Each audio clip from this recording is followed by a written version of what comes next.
आप लोग सभी लोग अच्छे ध्यान दो भाई, ठीक है। अपन लोग चालू कर रहे हैं 12th इकोनॉमिक्स, आर्ट्स में भी है और कॉमर्स में भी है। यूनिट नंबर अपन फर्स्ट पढ़ रहे हैं। सबसे पहली बात तो मैं आपको बता दे रहा हूँ, पिछले बार पेपर कहाँ से सेट हुआ ये मालूम नहीं था। और सुनो तो गौर से, हमारी खुद की गैसिंग नहीं आई थी।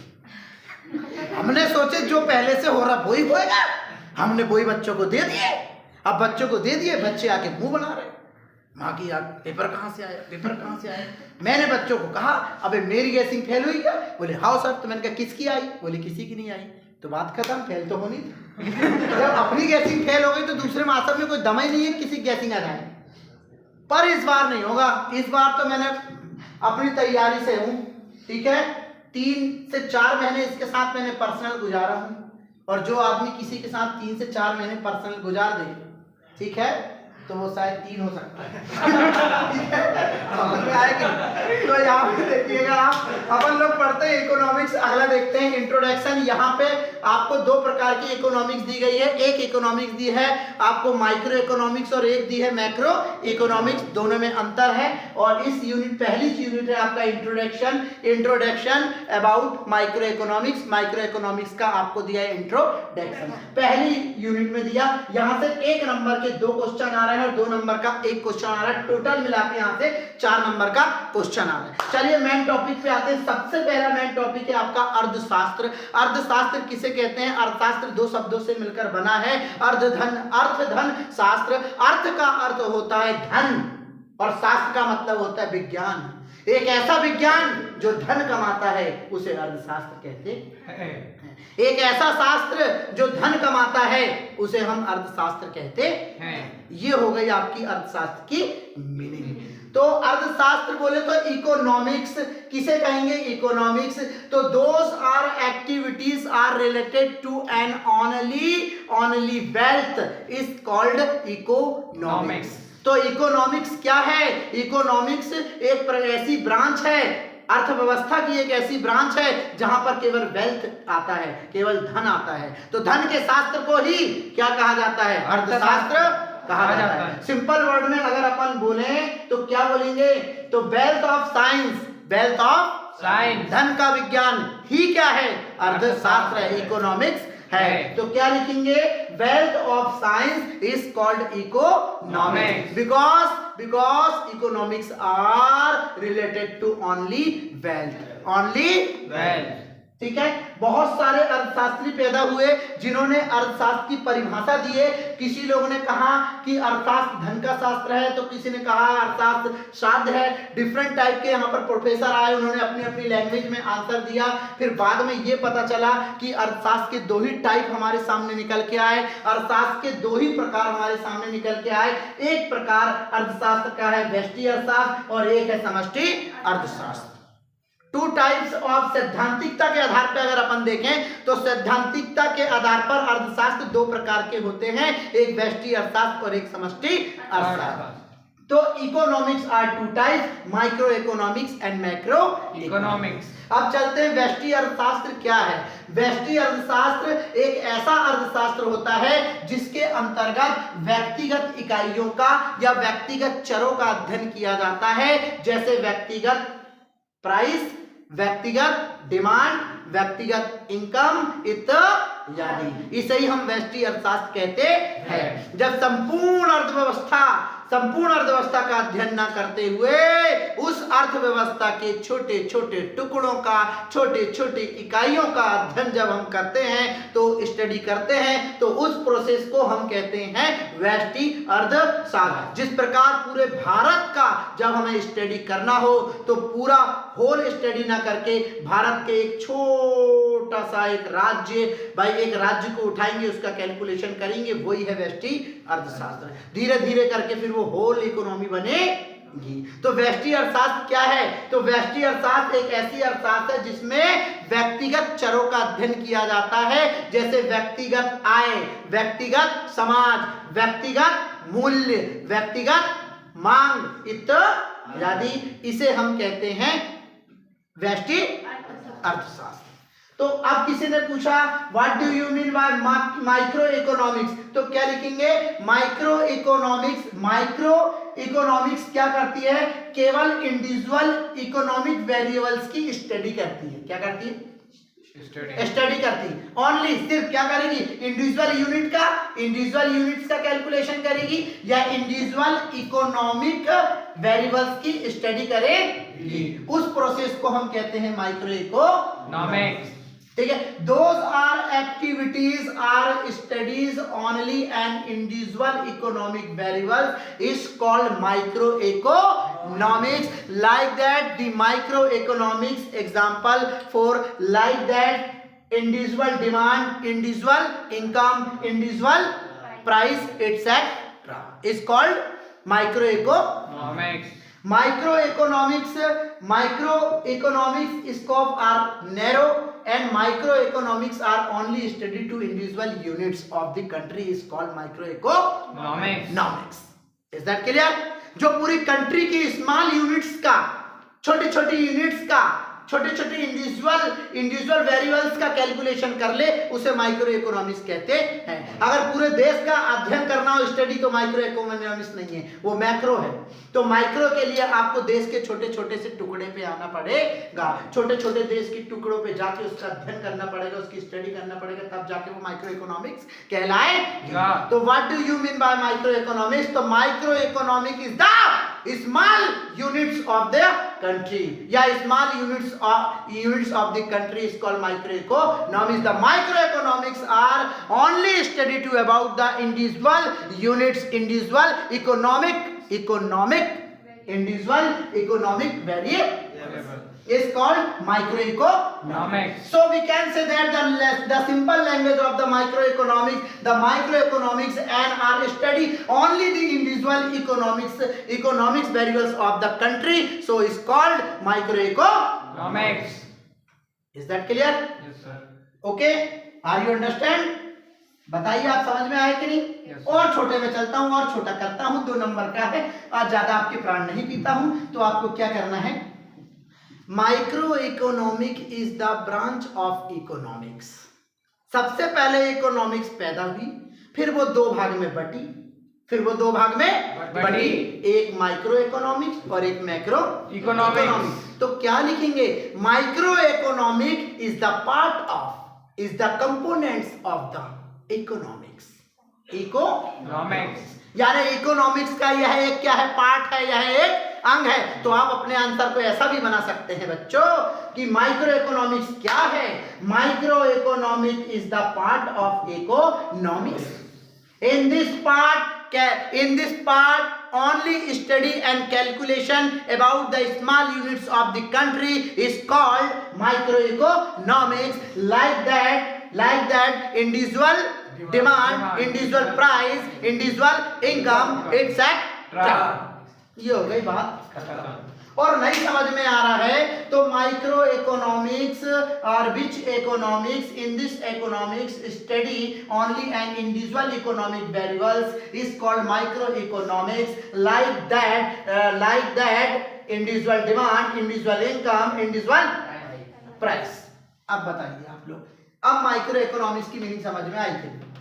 आगे हाँ नहीं जवाब दो, पक्का 100%। आपको अपने तरीके से आंसर बनाना है, अगर रटने की कोशिश करो कुछ नहीं करोगे, सीधे घर जाना है, 2 घंटे मिलेंगे, खट से आंसर बना के लेके आना है। फिर अगली पोजीशन अपन चलते हैं, अगली क्या है, अब अगली है मैक्रो इकोनॉमिक, समष्टि अर्थशास्त्र किसे कहते हैं।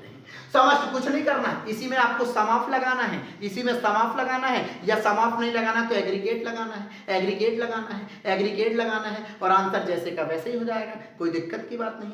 समष्टि अर्थशास्त्र किसे कहते हैं? समष्टि अर्थशास्त्र एक ऐसी अर्थशास्त्र होती है जिसमें समग्र इकाइयों का या समग्र चरों का अध्ययन किया जाता है, उसे समष्टि अर्थशास्त्र कहते हैं। जैसे समग्र डिमांड, समग्र मांग, समग्र मूल्य, समग्र आय इत्यादि, इसे हम कहते हैं समष्टि अर्थशास्त्र। या नहीं समझ में आ रहा है तो समष्टि अर्थशास्त्र को विस्तृत अर्थशास्त्र के नाम से भी जाना जाता है। समष्टि अर्थशास्त्र के अंतर्गत व्यक्तिगत इकाइयों का नहीं बल्कि व्यक्तिगत इकाइयों के योगों का अध्ययन किया जाता है, इसे समष्टि अर्थशास्त्र कहते हैं। बात खत्म, सीधी बात, नो बकवास। Is that clear? तो ये हो गई समष्टि अर्थशास्त्र। क्लियर हुआ कि नहीं? अब अपन लोग क्या लिखेंगे, macro economics. Macro economic is the branch of economics. Macro economics are study only an aggregate economic variables is called macroeconomics. The macroeconomics example for like that aggregate demand and aggregate income and aggregate price. Is that clear? और नहीं समझ में आ रहा है तो भाई विज्ञान की वह शाखा जिसके अंतर्गत या अर्थशास्त्र की वह शाखा जिसके अंतर्गत समस्त व्यक्तिगत इकाइयों के योगों का अध्ययन किया जाता है उसे समष्टि अर्थशास्त्र कहते हैं। तो हम सिंपल वर्ड में प्रोवाइड कर सकते हैं मैक्रो इकोनॉमिक्स। तो क्या लिखेंगे? Macro economics are study are sum of individual units is called macro economics. और इसके एग्जांपल हैं sum of demand calculation study होगी, sum of demand, sum of income, sum of price, इसका इसमें क्या होगा? अध्ययन होगा। ठीक है। Sum of families, aggregate families, individual families हुई तो वो यहाँ आ जाएगी माइक्रो में, और अगर एग्रीगेट फैमिली हुई तो वो माइक्रो में आ जाएगी। दोनों के एग्जांपल एक ही, केवल एक में एग्रीगेट लगाना है और एक में इंडिविजुअल। किसी कोई डाउट? हाँ नहीं जवाब दीजिए। मीनिंग आएगी तो आप लोग लिख सकते हैं। 2 क्वेश्चन कंप्लीट हो गए। Is that clear? अब चलते हैं मैक्रो इकोनॉमिक्स का क्या, अब चलते हैं स्कोप यानी क्षेत्र का मतलब एरिया कितना फैला हुआ है। तो सिंपल सी बात है, अपन यहाँ चलेंगे। माइक्रो इकोनॉमिक्स का जो स्कोप है वो नैरो है। नैरो मतलब सीमित है। क्या लिखेंगे? व्यष्टि अर्थशास्त्र का क्षेत्र सीमित होता है जबकि समष्टि अर्थशास्त्र का क्षेत्र होता है। बात हो गई खत्म। इंग्लिश में क्या लिखेंगे? सेकंड पॉइंट क्या लिखेंगे? स्कोप। तो कैसे लिखेंगे? Micro economics scopes is narrow, macro economics scope is wider. बात खत्म। Is that clear? Yes sir. आगे जाइए। अगला क्षेत्र आते हैं अपन सिंप्लिसिटी। अब सिंप्लिसिटी में आते हैं, अरे बहुत ही सिंपल। माइक्रो इकोनॉमिक्स क्या लिखेंगे? व्यष्टि अर्थशास्त्र में सरलता होती है या व्यष्टि अर्थशास्त्र में सरलता का गुण पाया जाता है जबकि समष्टि अर्थशास्त्र में सरलता का गुण नहीं पाया जाता। अरे अपन ऐसा लिख सकते हैं कि व्यष्टि अर्थशास्त्र की प्रकृति सरल होती है जबकि समष्टि अर्थशास्त्र की प्रकृति जटिल होती है। ऐसा लिख सकते हैं। लिख पाओगे? अरे क्या लिखेंगे आप लोग? नेट डिफरेंस क्या लिखेंगे? Micro economic nature is simple in nature. क्या? Micro economy. The micro economy nature is simple या simple nature of micro economy. और बाजू में क्या लिखोगे? Not simple nature of macro economy. अरे इसका नेचर जो है वो कैसा है? सिंपल है और इसका नेचर सिंपल नहीं है। Is that clear? या फिर सिंपलिसिटी, माइक्रो इकोनॉमिक्स में सिंपलिसिटी होती है जबकि मैक्रो इकोनॉमिक्स में सिंपलिसिटी नहीं होती। अब आ जाओ complicated. Micro economic does not complicated. Micro economics complicated नहीं है जबकि मैक्रो इकोनॉमिक्स कॉम्प्लिकेटेड है। अर्थात व्यष्टि अर्थशास्त्र में जटिलता नहीं पाई जाती है जबकि समष्टि अर्थशास्त्र में जटिलता पाई जाती है। क्या लिखेंगे आप लोग? Micro economics. तो क्या लिखेंगे? Complicated nature in micro economy. Not मतलब नहीं है।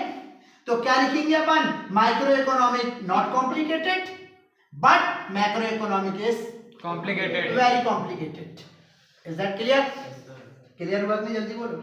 जो डीलिंग में बता रहा हूं पॉइंट आपको यही लिखना, अगर 2 के टुकड़े में इधर आते हैं तो ठीक है। इसी ट्रिक से पूरी चीज याद रखना, काम खत्म हो गया। ठीक, आगे जाइए आप। इंपोर्टेंस। अब इंपोर्टेंस अच्छे से समझिएगा आप लोग। ठीक है, ये व्यष्टि अर्थशास्त्र क्या करती है? बहुत ही अच्छे से समझिएगा। ये व्यक्तिगत इकाइयों का विश्लेषण करती है और व्यक्तिगत इकाइयों की समस्याओं का अध्ययन करके ये नीति निर्धारण करती है। ये नीतियों का निर्धारण करती है। तो कितना बड़ा महत्व है इसका। तो क्या लिखेंगे? व्यष्टि अर्थशास्त्र व्यक्तिगत प्रॉब्लमों का, व्यक्तिगत समस्याओं का विश्लेषण करके नीति निर्धारण करने का काम करती है। क्या लिखेंगे? व्यष्टि अर्थात माइक्रो अर्थात व्यक्तिगत समस्याओं का विश्लेषण करके नीति निर्धारित करने का काम करती है या नीति निर्धारण का कार्य करती है। ये इसका एक क्या हुआ? महत्व। समष्टि अर्थशास्त्र का क्या महत्व है? समष्टि अर्थशास्त्र नेशनल और इंटरनेशनल प्रॉब्लम्स का विश्लेषण करके, या हम लिखेंगे व्यष्टि अर्थशास्त्र के अंतर्गत नेशनल और इंटरनेशनल, बोले तो राष्ट्रीय और अंतरराष्ट्रीय समस्याओं का अध्ययन करके, का विश्लेषण करके नीति निर्माण करने का कार्य किया जाता है। तो व्यष्टि अर्थशास्त्र एक ऐसी अर्थशास्त्र होती है जो राष्ट्रीय और अंतरराष्ट्रीय समस्याओं का विश्लेषण करती है और विश्लेषण करके देश के लिए नीति निर्माण करने का काम करती है। तो आप लोग क्या लिखेंगे? माइक्रो इकोनॉमिक्स का क्या इंपॉर्टेंट है? तो the micro economics are analysis and individual problems and policy formation of our country. This is the main importance of microeconomics. The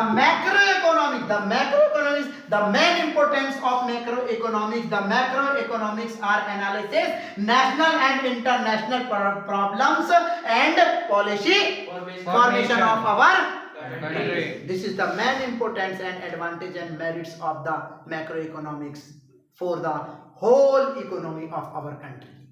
ये हमारे देश के लिए एक क्या है? बहुत बड़ी बात है कि पूरे तौर पे ये जो क्या करती है, पूरे देश को लेकर चलती है। ठीक है, कुछ नहीं करना है आपको, मेरी बातों को सुनना है और आंसर यहीं से देखकर बनाना है। बताइए इसमें आप सेटिस्फाई हुए कि नहीं हुए? क्या लिखेंगे? The main importance of microeconomics analysis and individual problems and policy formation. The main importance of macroeconomics. The macroeconomics are analyzing national and international problems and policy formation. समझ गए? व्यष्टि अर्थशास्त्र के अंतर्गत व्यक्तिगत इकाइयों का अध्ययन किया जाता है, उनकी समस्याओं का विश्लेषण किया जाता है और नीति का निर्माण किया जाता है। जबकि समष्टि अर्थशास्त्र के अंतर्गत राष्ट्रीय और अंतरराष्ट्रीय समस्याओं का विश्लेषण किया जाता है और नीतियों का निर्धारण किया या निर्माण किया जाता है। अगला टॉपिक अपन देखते हैं निर्णय। अब सिंपल सी बात है, जो काम छोटा सा है, जिसका क्षेत्र छोटा सा है, उसमें कम टाइम लगेगा और तुम जल्दी क्विकली डिसीजन ले लोगे, डिसीजन को टैग कर लोगे, ले लोगे, गेन कर लोगे, जल्द से जल्द डिसीजन ले लोगे। आप समझ रहे हैं कि नहीं आप? ठीक है, अर्थात कहने का तात्पर्य यह है कि माइक्रो इकोनॉमिक्स जो होती है व्यष्टि अर्थशास्त्र में त्वरित निर्णय लिए जाते हैं, जबकि समष्टि अर्थशास्त्र में त्वरित निर्णय नहीं लिए जाते हैं। आप लोग क्या लिखोगे? ठीक है, in micro economics are taking quick decision but the macro economics are not quick decision. Is that clear? समझ पा रहे हैं आप लोग? किसी कोई डाउट? मतलब यहाँ पे त्वरित निर्णय तुम लोग नहीं ले सकते हो। यहाँ पूरे देश की बात हो रही है, एक की नहीं हो रही। यहाँ एक की बात होगी, यहाँ त्वरित निर्णय ले लेंगे आप, मतलब कोई डिसीजन को एडॉप्ट कर लेंगे, और यहाँ पर कोई डिसीजन को एडॉप्ट नहीं करेंगे। Is that clear? अब हेल्पफुल कैसे होगी ये हेल्पफुल? अब इधर देखो, माइक्रो इकोनॉमिक्स कैसे हेल्पफुल है वो देखते हैं, और मैक्रो इकोनॉमिक्स कैसे हेल्पफुल है वो देखते हैं। ठीक है, तो माइक्रो इकोनॉमिक्स अपन ऐसा लिखेंगे, the micro economics are not helpful in economic planning in our country. मतलब होल कंट्री, हमारी होल कंट्री के लिए ये हेल्पफुल नहीं है, प्लानिंग करने में हेल्पफुल नहीं है। होल की बात कर रहे हैं, होल इकोनॉमी के लिए ये प्लानिंग नहीं करती है, परंतु यहाँ पे ये जो मैक्रो इकोनॉमिक्स है ये helpful in economic planning in our whole country या होल इकोनॉमी। यहाँ पर इकोनॉमिक प्लानिंग होती है, यहाँ पर इकोनॉमिक प्लानिंग नहीं होती है। अगर होगी भी तो केवल मैक्रो के लेवल पे, नैरो लेवल पर, पर यहाँ पर प्लानिंग वाइडर लेवल पर होती है। कैसे? वाइडर है, यहाँ पे पूरा पूरा पूरा पूरा क्या जाएगा, होल कंट्री आ जाएगी, हमारा पूरा भारत आ जाएगा, जबकि यहाँ भारत का एक ही हिस्सा आएगा, मान लो मध्य प्रदेश, सिर्फ यहाँ मध्य प्रदेश बस आ रहा है, बाकी यहाँ पर नहीं आ रहा, यहाँ पूरा देश आ रहा है, अपना पूरा भारत ही आ गया यहाँ पर। Is that clear?